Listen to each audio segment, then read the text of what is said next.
Good evening, Broncos. I'm Leona. And I'm Juanita. Today is April 5th, and we're bringing you breaking news from Sudan. Did you enjoy the book? I did. It was really good. It's time to pause for the pledge, but since tonight's special, we're bringing you the anthem of South Sudan.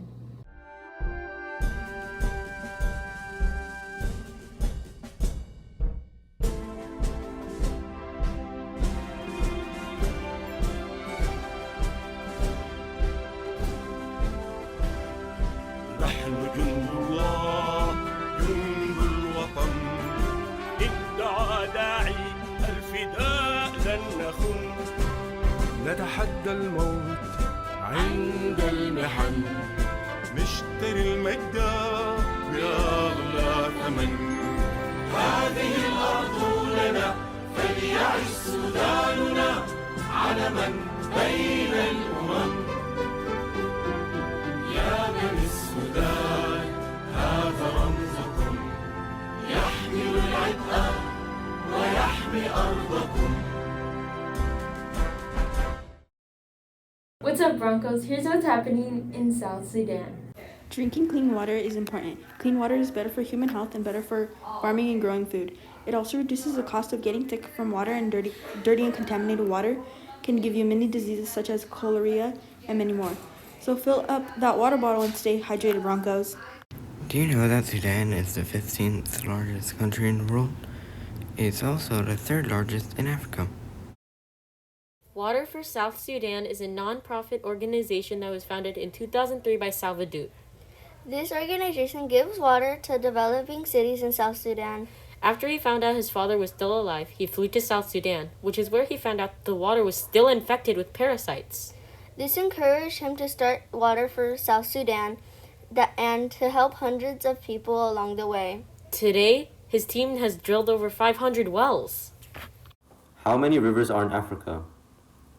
A. 11, B. 6, C. 23, and D. 16. 11!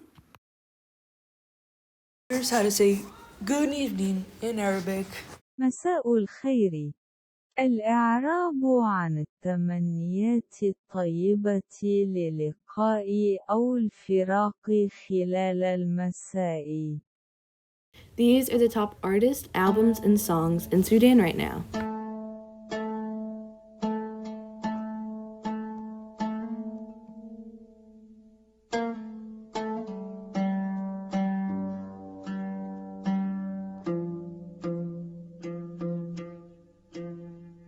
Since January, we've been participating in the community read of the novel A Long Walk to Water by Linda Sue Park. What's a community read? Great question, let's find out.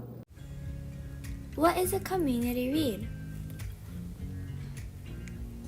A community read is a shared reading experience where everyone reads and discusses a book together. What are we reading? We are reading a book called A Long Walk to Water by Linda Sue Park. What is it about? Two kids from Sudan who face challenges like drought, war, hunger, and being separated from family. Not only are we reading the book, but we will also do projects and activities all related to the themes in the book, like raising money for clean wells in Sudan. Mrs. Harris has raised over $4,000 to buy books for everyone at Beatty. Happy reading!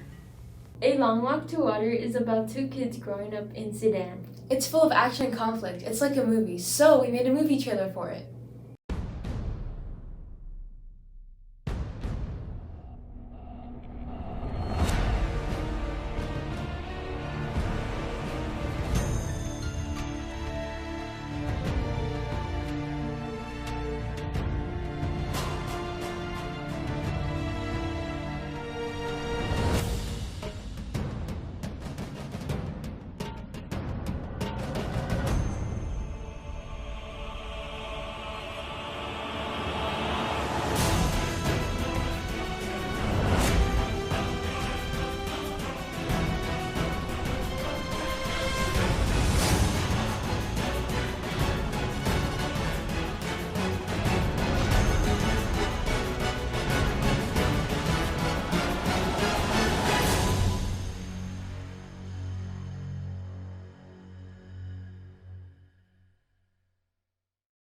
Before reading this book, I didn't know much about Sudan. I didn't even know where Sudan was. Check this video out.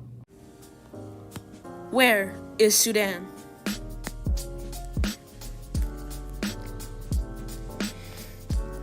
Before 2011, Sudan was the largest country in Africa. The capital city, Khartoum, is home to 5 million people. Fun fact, there are more pyramids in Sudan than in Egypt.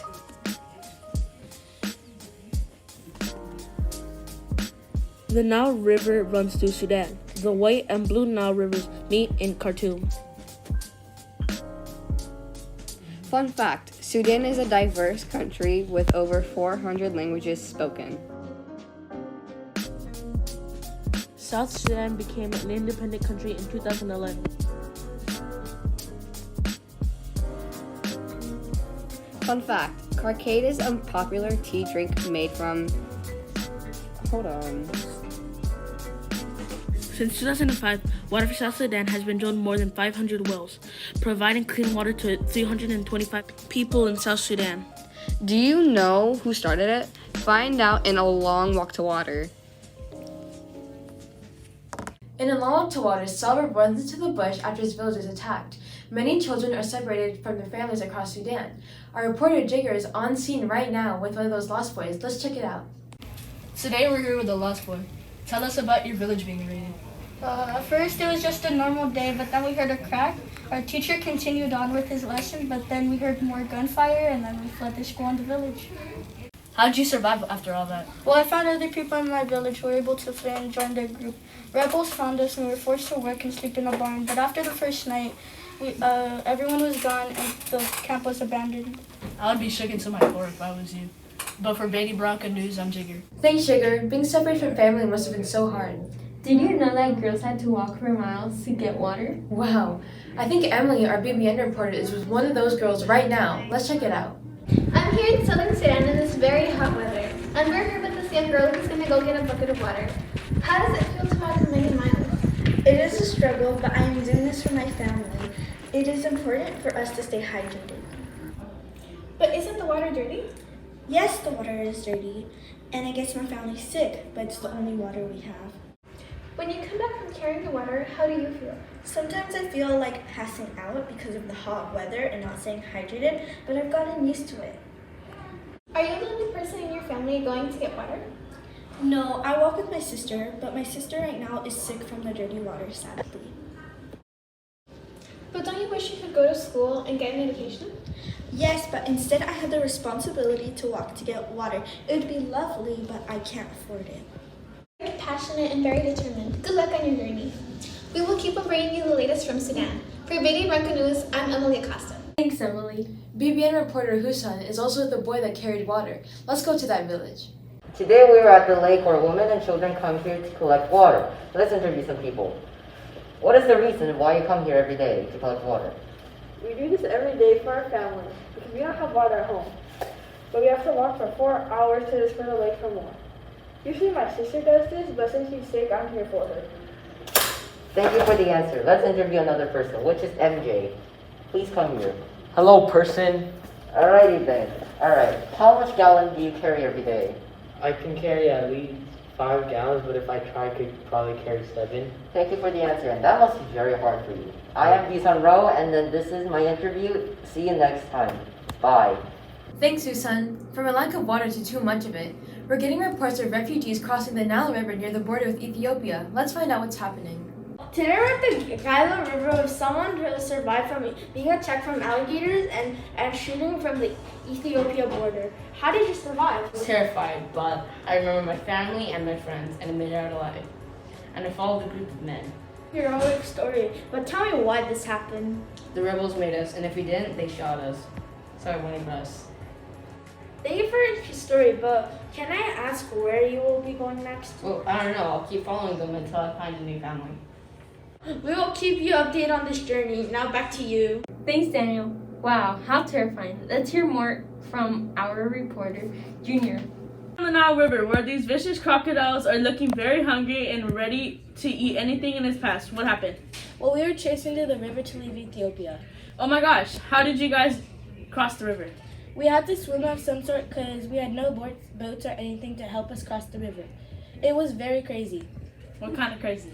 The soldiers would force you, and if you didn't jump in, they would start shooting people. People survived, and many were injured or killed. I just managed to survive by barely crossing the river. Interesting. What will you do and where will you go now? I'm not quite sure, but I heard there's a camp in Kenya, and I'm quite determined to get there. Thanks, Junior. After many years, Salva reunited with his father.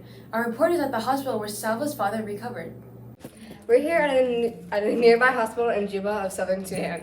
There are many people getting treatment, and we are here with the doctor of this hospital. Doctor, may I ask why there are so many occupants? There are so many people here in the hospital because everybody's drinking contaminated water. What type of diseases are people being affected with? People are infected with various diseases like cholera and typhoid. Why are these people drinking contaminated water? Most of the lakes are drying out, and the clean water is very scarce. Thank you for your determination and hard work. We will keep bringing you the latest from Sudan. For Betty Bronco News, I'm Shannon. Salva returned to Sudan to build wells for communities with no clean water. Reporter Ryan is on location in one village that is getting a well. I'm Ryan here, and I'm here to interview someone in this village. Someone donated a ton of money to build a well here. Let's go take a look. How do you feel now that you could get fresh water without walking for miles? It feels great. It was really tiring having to go all the way over there just to get some muddy water. Wow, that's a really long walk just to get water. Yeah, I'm really thankful for the man who donated to our village. I wonder where he is now. Well, there are a lot of people building the well. He's such a kind man. Yeah. Did you know that the person that donated was in the incident of the Nile River where so many people died? He was in the same situation as yours. He had to walk miles just to get water. Maybe that's why he decided to donate. Wow, it was still really nice of him to donate, but he survived the Nile River? Wow, he must have been really lucky. Yes, and sadly we are running out of time. I'm Ryan from BBN Bronco News. Thanks, Ryan. We've been on quite a journey tonight. We learned so much about Sudan, its history, and what it's like to live there. We followed Salva's journey as he escaped the civil war, led the Lost Boys to Kenya, and finally reunited with his family.